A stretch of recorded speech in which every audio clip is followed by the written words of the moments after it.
వచ్చాడా ఏడి రమ్మను ఆ కట్ట తీసుకోమని ఓకేది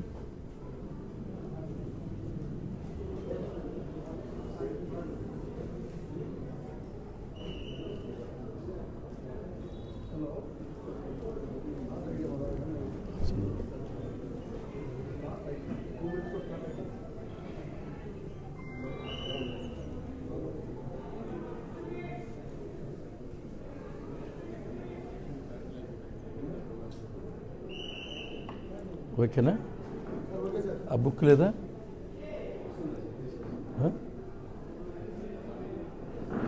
సరే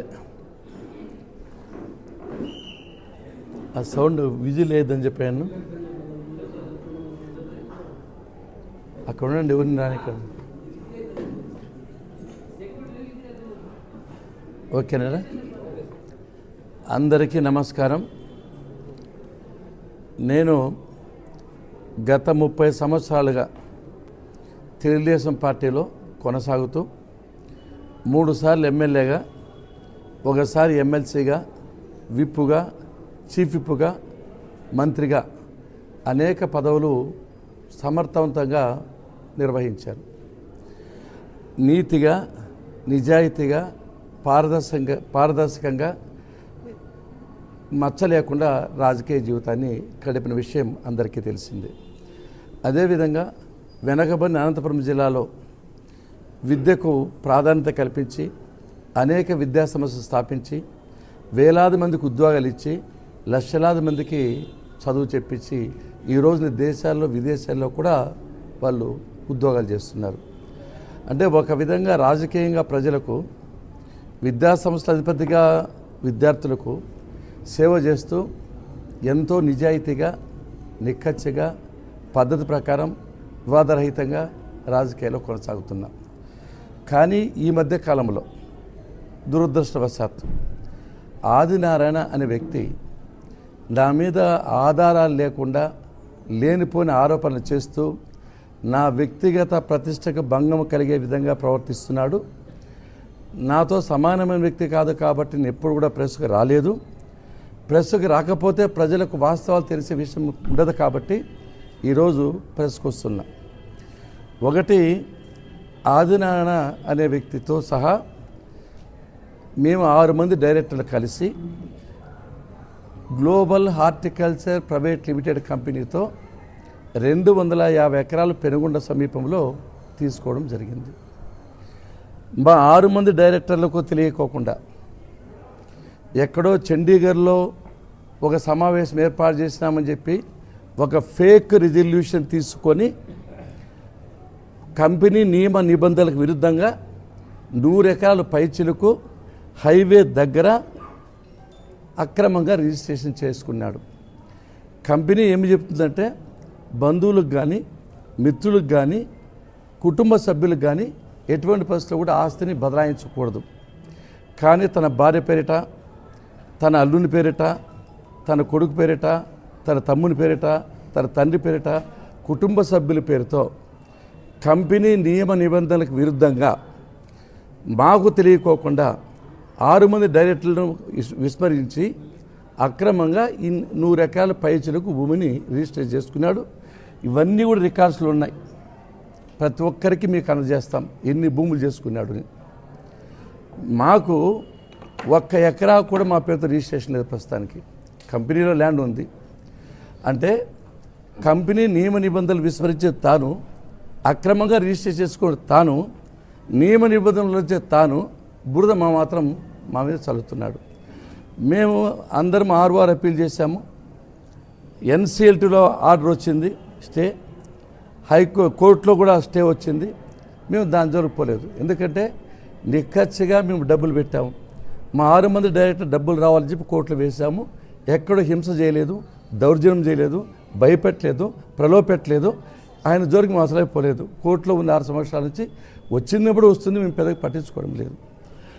తాను చేసిన తప్పులని కప్పించుకోవడానికి, ప్రజలను కొంతమంది నాయకులు తప్పుదోవ పట్టించడానికి ప్రతి ఒక్కసారి పేపర్లు ఇస్తూ వస్తున్నాడు. ఒకటి చెప్తున్నా, నాకు తెలిసి ఈ రాజకీయ జీవితంలో ఆదినారాయణ అంత పెద్ద భూ కబ్జాదారు ఈ దశాబ్ద కాలంలో ఎక్కడ ఉండడం నా అభిప్రాయం. కారణం ఏమంటే ముదుగుబ్బ మండలం అడవి బ్రాహ్మణ పలతాండలో 170 ఎకరాలు గిరిజనులకు సంబంధించిన పేద గిరిజనులకు సంపాదించిన ఆస్తులను తాను తన కుటుంబ సభ్యుల పేరిట చేసుకున్నారు. విచారణ జరిగింది. ఆ విచారణ జరిగితే 79.90 ఎకరాల భూముల్లో ఈయన గిరిజనుల నుంచి 1B కానీ అడంగలు కానీ మార్చుకోవడం జరిగింది. ఈయనకు పెద్ద అలవాటు ఉంది. ఫేక్ రెజల్యూషన్ చేస్తాడు, అసైన్మెంటు భూములో విరుద్ధంగా తీసుకుంటాడు, గిరిజనులు బెదిరిస్తాడు, తర్వాత మ్యుటేషన్ కూడా ఫేక్ చేస్తాడు, సబ్ డివిజన్స్ ఫేక్ చేస్తాడు, రోడ్లు ఏర్పాటు ఫేక్ డివిజన్ చేస్తాడు. కుప్పలుగా బండ్లకు లారీలకు అభియోగాలు ఉన్నాయి.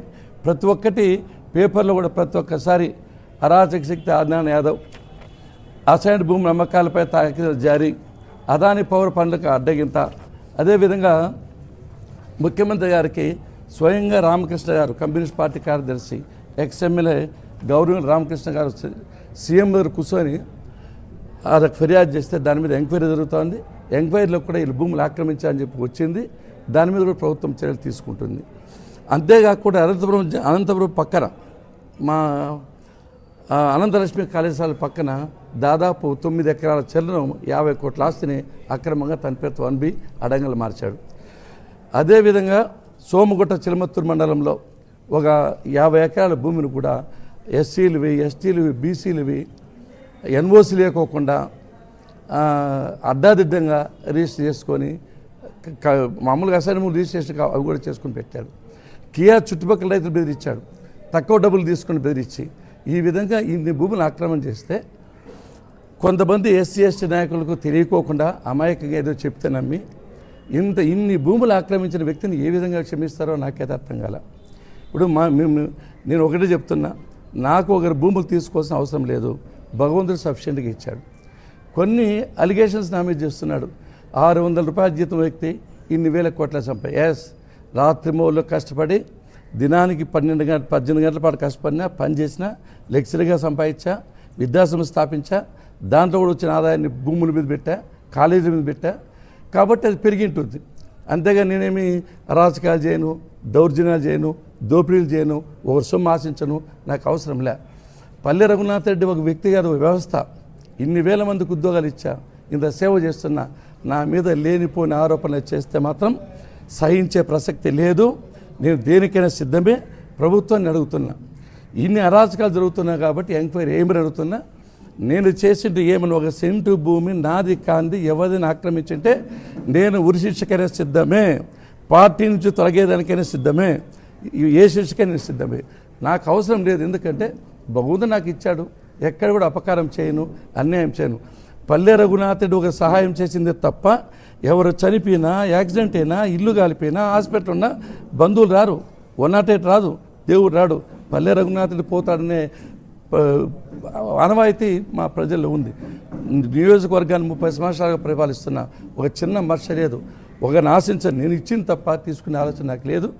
ఇన్ని వేల మందికి ఉద్యోగాలు ఇచ్చి, ఇన్ని లక్షల కోట్ల రూపాయల జీతాలు ఇచ్చి నాకు ఈ చిన్న పనులు చేసే అవసరం లేదు. పద్ధతి ప్రకారం ఉంటా, నిజాయితీగా ఉంటా, నిక్కచ్చిగా ఉంటా, ఒకరి జోలికి పోను. ఇంకో విషయం ఏమంటే, ఆనాడు ఏ పార్టీలో ఉంటా నాకైతే అర్థం కాదు.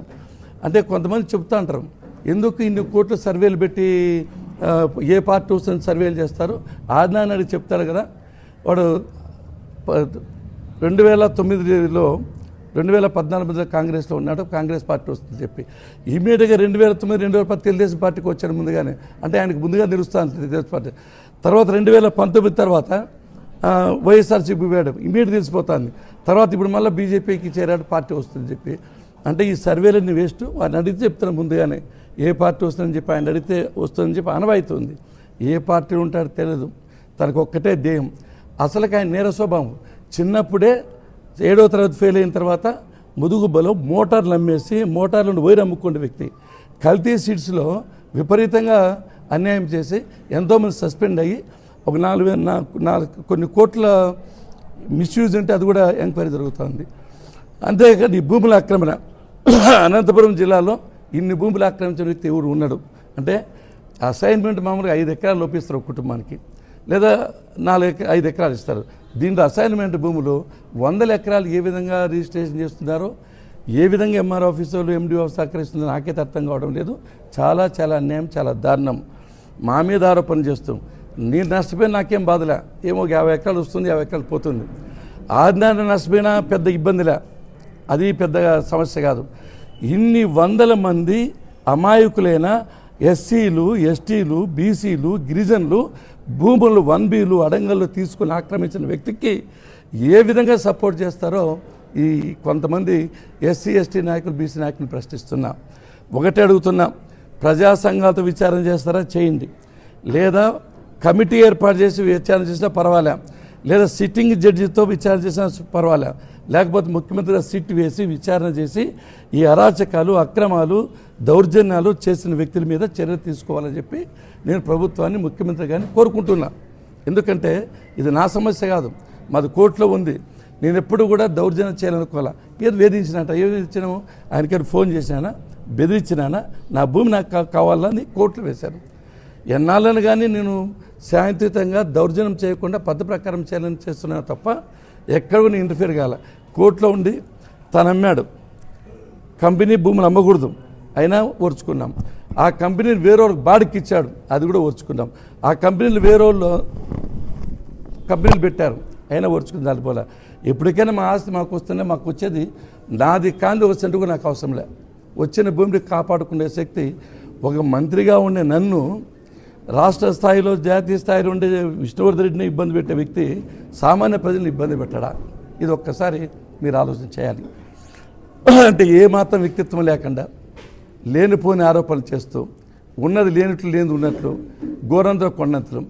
నాతో సమానమైన వ్యక్తి అయితే నేను పోరాడచ్చు, ఆ వ్యక్తిని గురించి పేరు కూడా చెప్పాల్సిన అవసరం లేదు. కాకపోతే ప్రతి ఒక్కసారి మీ ఏర్పాటు చేయడము, నాకేదో అన్యాయం జరిగిందని చెప్పడము, గగ్గోలు పెట్టడము ఇదంతా కరెక్ట్ అని పద్ధతి కూడా కాదు. ముఖ్యమంత్రి గారిని కలిసి ఇంతకుముందే రామకృష్ణ గారు కలిశారు, నేను కూడా లేఖ రాస్తున్నా, నేను ముఖ్యమంత్రి గారు చెప్పబోతున్నా. ఇమీడియట్గా దీని మీద సిట్ వేసి విచారణ జరిపి 100 కుటుంబాలకు చేసిన ద్రోహానికి ఎవరు తప్పు చేసిన వాళ్ళు శిక్షార్హులు. కాబట్టి దీన్ని ఛాలెంజ్ చేస్తున్నా. అందరికీ ఒకసారి ప్రజానాయకులకు, ప్రజలకు చెప్తున్నా, పల్లె రఘునాథ్ రెడ్డి ఒక నీతి నిజాయితీతో బతుకుతాడు, కష్టపడి పని చేస్తాడు, ఒక వివాదాల జోలికి పోను. కాకపోతే అదే పనిగా కొంతమంది దీన్ని వెరగకూడదు, కొంతమంది వాళ్ళు కూడా నాకు తెలుసు, అది కూడా బయటకు వస్తుంది. ఒకటే చెప్తున్నా, పత్రికలకు కానీ, ప్రజలకు కానీ, వాళ్ళకి కానీ, నేను తప్పు చేయను, తప్పు చేయవలసిన అవసరం నాకు లేదు. భగవంతుడు అన్ని విధాలుగా నన్ను సహకరించాడు, వ్యవస్థలు స్థాపించాను ఒక మంచి పేరుతో. ఒక విధంగా చెప్పాలంటే అనంతపురం జిల్లాలో ఆర్డిటి తర్వాత, సత్సాయి తర్వాత ఎక్కువ మంది ఉద్యోగాలు ఇచ్చిన సంస్థ నాది. నేను కష్టపడుతున్నా, ఒక ఆశించాను. నేను ఈవెన్ పార్టీ డొనేషన్స్ కూడా నేను తీసుకునే ఎలక్షన్స్. అటువంటి వ్యక్తిని ఎల్లప్ప పుల్లప్ప చెప్పినట్లు నా మీద ఆరోపణ చేస్తే కరెక్ట్ పద్ధతి కాదు. నేను ఒక్కటే చేతులు జోడించి ఎస్సీ, ఎస్టీ, బీసీ నాయకులు చెప్తున్నా, నేను ఎస్సీలకు, ఎస్టీలకు, బీసీ విద్యార్థులు ఫ్రీగా చదువు చెప్పిన, ఆదుకుంటున్నా, కష్టపడుతున్నా. దినానికి ఇప్పటికి కూడా మాజీ మంత్రి కూడా 18 గంటల పాటు ప్రజల కోసం పోరాడుతున్నా. నాకు అవసరమేముంది యాక్చువల్లీ ఇదిలో? ప్రజలు నా మీద నమ్మకం ఉంచారు, విశ్వాసం ఉంచారు, గౌరవం ఉంచారు, ప్రేమ ఉంచారు. కాబట్టి సేవ చేయాలని చేస్తున్నా. ఒక పక్క విద్యా వ్యవస్థతో, ఒక పక్క రాజకీయంగా ఏ నాయకుడు చేయనంతగా దినానికి 18 గంటల పాటు ఎండనక, వాననక, పగలనక, రాత్రినక కష్టపడి నిజాయితీగా చేస్తూ ఉంటే నా మీద బురద జల్లుతారా? ఇది తప్పు, ఇది సహించే ప్రసక్తి లేదు. ఏ విచారణకైనా సిద్ధమే. ఇప్పటికైనా ఆయన సపోర్ట్ చేసిన నాయకులు తెలుసుకొని ఎవరో ఎదురు చేస్తున్నారు, వాళ్ళకు తెలియక చేస్తున్నారు. ఇప్పటికైనా మానుకోవాలి. ఏమన్నట్టు విచారణ చేయండి, మీరు ఎవరికి ఇస్తారు చేయండి, ఎంక్వైరీ చేయిస్తాం. కాబట్టి ఇంతటితో ఆజ్ఞాన్ని విరమించుకోవాలా. కోర్టులో ఎవరికి వస్తే వాళ్ళకి వస్తుంది. కానీ నువ్వు చేసిన అరాచకాలు, అక్రమాలు, దౌర్జన్యాలకు మాత్రం ప్రభుత్వం తప్పకుండా తగిన చర్యలు తీసుకుంటుంది. ఒకవేళ మేము చేస్తే ఎటువంటి పరిస్థితులైనా కూడా సిద్ధమే. సార్ 2019లో స్టాంప్ పేపర్లు తీసుకొని 2018లో ఎట్లా అగ్రిమెంట్ చేసుకుంటారు సార్? అదే టైం మిషన్ ఏమన్నా? అది దాంట్లో నా సంబంధం, నా సంతకం ఉందా? మీదే ఉంది. సంతకం ఉంది. ఎటువంటి పరిస్థితులు ఉంటుంది, సంతకం నేను కదా. ఎవరు సంతకం? సంతకం ఏది? మీకు సంబంధించిన వాళ్ళే కదా, ఎవరు నాకు తెలియదు కదా, మనకు సంబంధం లేదు. తర్వాత మీరు రెజల్యూషన్ మొత్తం దీంట్లో ఆల్ ఎవిడెన్స్ ఉన్నాయి. 2000 చూడండి, ఒకసారి చూడండి ఈ డాక్యుమెంట్ నెంబర్లు ఆర్టీఏ కింద అడిగారా. ఓకే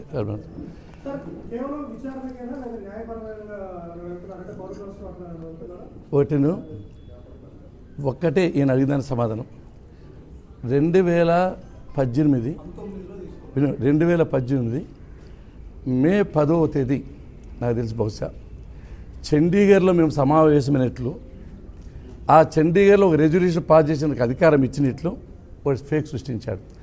ఆ రోజు నేను ఆంధ్రప్రదేశ్ అసెంబ్లీలో ఉన్నా, ఉమ్మడి ఆంధ్రప్రదేశ్లో. నేను చండీగఢ్కి ఇప్పుడు పోతా, చండీగఢ్ మాకు ఇంతవరకు చూడలేదు నేను. చండీగఢ్, ఢిల్లీ ఒకటి చూసా. ఆ రెజల్యూషన్ ఫేక్ రెజల్యూషన్ పెట్టాడు. ఇది ఈయన చెప్పే డాక్యుమెంట్ ఏమంటే మనకు సంబంధించింది కాదు.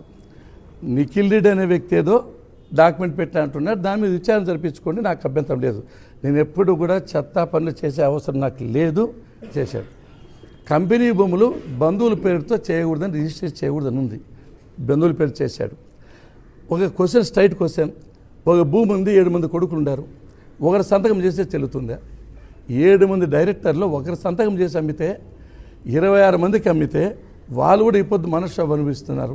ఎందుకంటే ఈ 6 మంది సంతకాలు చేయలేదు, చెల్లదు అని చెప్పి వాళ్ళు ఒత్తిడి తెస్తూ ఉంటే, ఒక పక్క ఈ భూముల విషయాలని మిందపడతా ఉంటే తట్టుకోలేక, ఊపిరి లేక డైవర్ట్ చేసేదానికి నా మీద అలిగేషన్ చేస్తారు. కోర్టులో ఉంది, వస్తే నాకు వస్తుంది, రాకపోతే పోతుంది. దాని గురించి పెద్దగా ఆలోచించే వ్యక్తిని కూడా కాదు. నాకుండే వ్యవస్థల్లో ఒక 50 ఎకరాలు 100 ఎకరాలు పోయి నేను పెద్ద ఫీల్ గాను. కోర్టులో ఉంది, దాని జోలికి నేను పోవడం లేదు.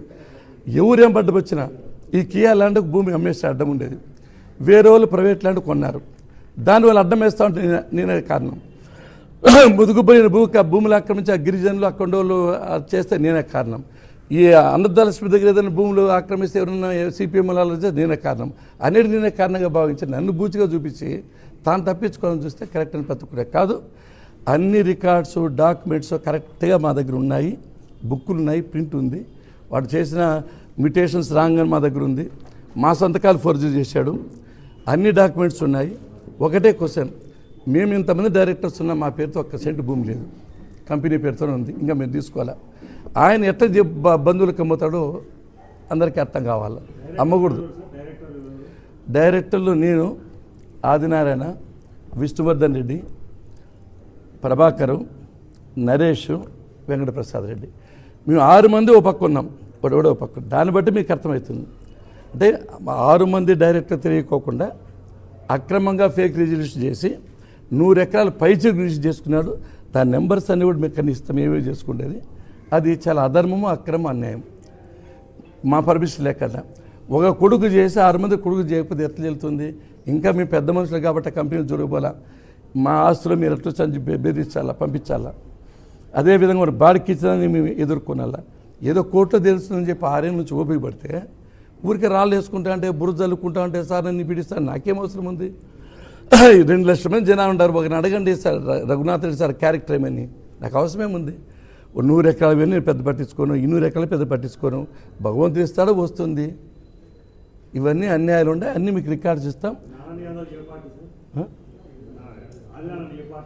ఆయనకే తెలియదు ఏ పార్టీలో ఉన్నాడు. కాంగ్రెస్, వైఎస్ఆర్సీపీనా, టీడీపీనా, బీజేపీనా, నెక్స్ట్ 2019కి ఏ పార్టీ వస్తుందో ముందుగా చెప్పేస్తాడు.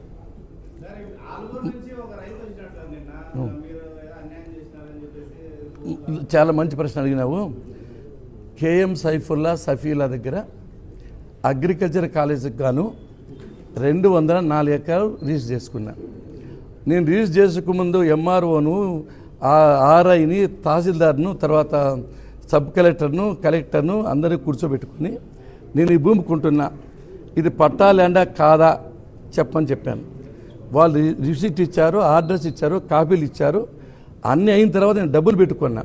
ఒకవేళ వాళ్ళకి ఏదన్నా సైఫులతో అన్యాయం జరిగింది, లేకపోతే వాళ్ళు ఆక్రమించినారు అనుకుంటే కోర్టుకు బొమ్మనండి, హ్యాపీగా వాళ్ళకి ఎంత వస్తే దానికంటే 10% ఎక్కువ ఇస్తా.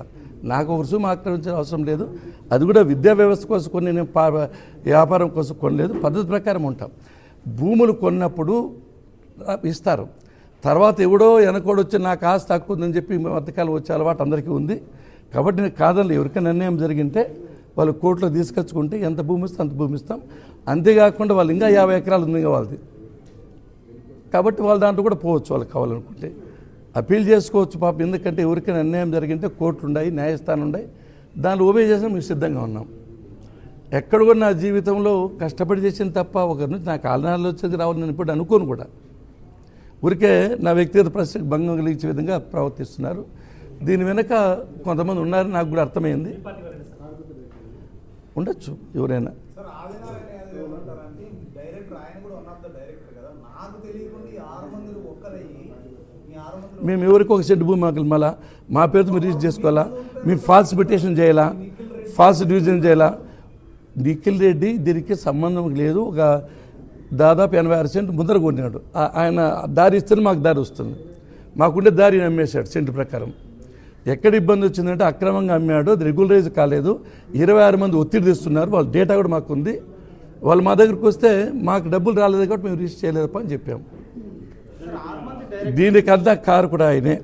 మొత్తం కియా దగ్గర వ్యాపారాలు తగ్గిపోయేదానికి, కియా దగ్గర వ్యవస్థలు నాశనం చేసేదానికి, కియా దగ్గర చిన్న సమస్యలు రాకుండా పోవడానికి ఓ పెద్ద ఇష్యూ చేసేసాడు దాన్ని. ఎవరైనా 6 మంది కూర్చొని ఎవరి కోసం తీసుకుంటే అభ్యంతరం ఉంది. ఇంకొక 5 ఎకరాలు ఎక్కువ డిగ్రీ ఇస్తాం, ఎందుకంటే మాకేముంది.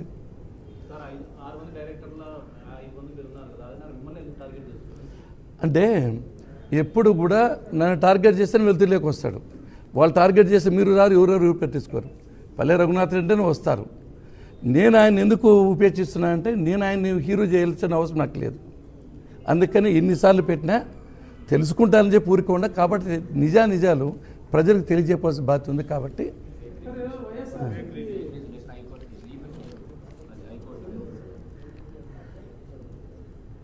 ఇస్తాంలే పేపర్లన్నీ. రైట్.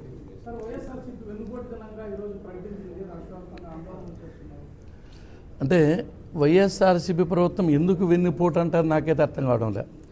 ఎందుకు వెన్నుపోటు అంటున్నారు? ఎన్నికల్లో చెప్పిన హామీలన్నీ తూచా తప్పకుండా అమలు చేస్తున్నాం. గతంలో ఎన్నడూ లేని విధంగా 3,000 రూపాయల పెన్షన్ 4,000 రూపాయలు పెంచి 65 లక్షల కుటుంబాలకు పొద్దుగునికే లోపల చరిత్రాత్మకంగా హిస్టారికల్గా 34,000 కోట్ల సంవత్సరానికి ఇస్తా ఉంటే దీన్ని వెన్నుపోటు అంటారా?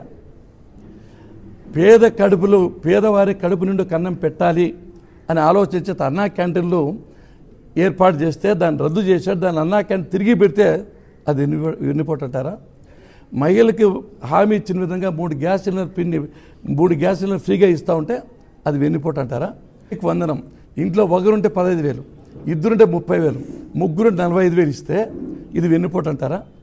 అదేవిధంగా ఆర్టీసీ బస్సులు ఉచితంగా ఇస్తూ ఉంటాయి ప్రయాణిక మహిళలకు, ఇది వెన్నుపోటు అంటారా? నిజమైన వెన్నుపోటుదాడు జగన్మోహన్ రెడ్డి గారు. కారణం ఏమంటే కాంగ్రెస్ పార్టీ వాళ్ళ నాన్న ముఖ్యమంత్రి చేసింది, వాళ్ళ చిన్నాయన్ని ఎంపీ చేసింది, వాళ్ళ అమ్మని ఎమ్మెల్యే చేసింది, ఈయన్ను ఎంపీ చేసింది. ఎంతో కాలంగా ఆదరించిన కాంగ్రెస్ పార్టీని కాదని ముఖ్యమంత్రి పదవి కోసం వెన్నుపోటు పొడిచి వైఎస్ఆర్సీపీ పెట్టాడు. కాబట్టి ఇంత పెద్ద వెన్నుపోటుదారుడు భారతదేశ చరిత్రలో ఎక్కడా లేడు. నమ్మక ద్రోహం చేశాడు. రెండవది, తన తండ్రి లాంటి చిన్నాయన్ను దారుణంగా హత్య చేస్తే దాన్ని పక్కదారి వెళ్ళిచ్చి సిబిఐ విచారణ నుంచి మనం వెనక్కి తీసుకొని వెన్నుపోటు పెడిచిన కుటుంబానికి వాస్తవమా కాదా? ఆ తల్లి ఆ చెల్లి పాప దండం పెట్టాలి. ఈయన జైల్లో ఉంటే మహిళ షర్మిల గారు ఆంధ్రప్రదేశ్లో పర్యటించి ఆయన ఎన్నికకు సహాయం చేస్తే తల్లికి చెల్లికి ఆశ లేకుండా కుటుంబ సభ్యులకే వెన్నుపోటు పొడిచిన వ్యక్తి ఈ రోజున ఈ వెన్నుపోటు అనేది వాళ్ళ పేటెంట్ హక్కు. వాళ్ళ నాన్న రాజారెడ్డి గారు వెంగన్నరస అనే వ్యక్తి వెన్నుపోటు పొడిచే ఆ గన్ను ఆక్రమించాడు. వెన్నుపోటు అనే దానికి పేటెంట్ హక్కు 100% జగన్మోహన్ రెడ్డి. ఎవరిని వదిలిపెట్టాడు. తన పార్టీలో ఉండే విజయసాయి రెడ్డి కూడా వెన్నుపోటు పడితే లాస్ట్ అండ్ ఫైనల్ థింగ్లో. కాబట్టి వెన్నుపోటు అనేది ఇది ఊరికే ప్రచారం చేస్తుంటే తప్ప అది ప్రజలు ఎవరు వినే పరిస్థితి లేదు. అరణ్య నిరోధనం, అమరావతిని 3 బొక్కలాట చేశాడు రాజధాని. తిరిగి రాజధాని పునర్నిర్మాణం చేస్తే అది వెన్నుపోటు అంటారా? కాబట్టి వాళ్ళ పొద్దుబోక వీలు లేక ఉనికి కోసం ఇవి చేసి దాన్ని ప్రజలు ఎవరు హర్షించరు. ఈ జిమ్మిక్కులు నమ్మే పరిస్థితులు లేరు. జగన్మోహన్ రెడ్డి అధ్యాయం ముగిసిన అధ్యాయం, ఆయన కథ అయిపోయింది. ఎటువంటి పరిస్థితుల్లో ప్రజలు ఆదరించే అవకాశమే లేదు. ఆయన ఎన్ని పోటీ పడిచినా ఎందరిని ఇబ్బంది పెట్టినా ఆయన పైకి వచ్చే అవకాశం లేదు.